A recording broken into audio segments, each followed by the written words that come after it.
আজকে ক্লাস 6 এর transformation of sentence নিয়ে আলোচনা করব।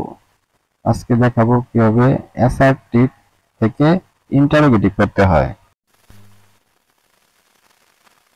প্রথম সেন্টেন্সটি হইতেছে our life is not measured by month or year. এখানে সেন্টেন্সটিকে ইন্টারোগেটিভ করতে হবে।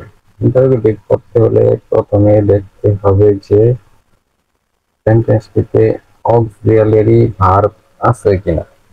যদি অক্সিলিয়ারি ভার্ব থাকে তাহলে অক্সিলিয়ারি ভার্বটিকে সামনে নিয়ে আসতে হবে। আর দেখতে হবে যে সেন্টেন্সটিতে নট আছে কিনা। যদি নট থাকে নট উঠিয়ে দিতে হবে, আর যদি নট না থাকে নট আনতে হবে। সেন্টেন্সটিতে নট আছে, তাই সেন্টেন্সটি হবে is our life measured by months or years. দ্বিতীয় সেন্টেন্সটিতে আছে রূপলাল ওয়েন্ট টু এ জঙ্গল। তো দ্বিতীয় সেন্টেন্সটিতে কোনো অক্সিলারি ভার্ব নাই। যদি অক্সিলারি ভার্ব না থাকে তাহলে অক্সিলারি ভার্ব আনতে হবে। তাহলে দেখতে হবে সেন্টেন্সটি কোন টেন্সে আছে।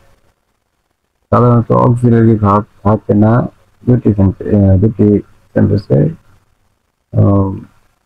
হচ্ছে প্রেজেন্ট ইনডিফিনিট টেন্স আর পাস্ট ইনডিফিনিট টেন্স। তো এটা Ruplal went to a jungle, এটা পাস্ট ইনডিফিনিট। পাস্ট ইনডিফিনিট টেন্সে অক্সিলারি ভার্ব হিসেবে আসে ডিড। আর যেহেতু সেন্টেন্সটিতে নট নাই সেহেতু নট আনতে হবে। তাহলে সেন্টেন্সটি দাঁড়াইতেছে যে did not Ruplal go to a jungle. তৃতীয় সেন্টেন্সটিতে হয়েছে যে ইউ নো দিস ফ্যাক্ট।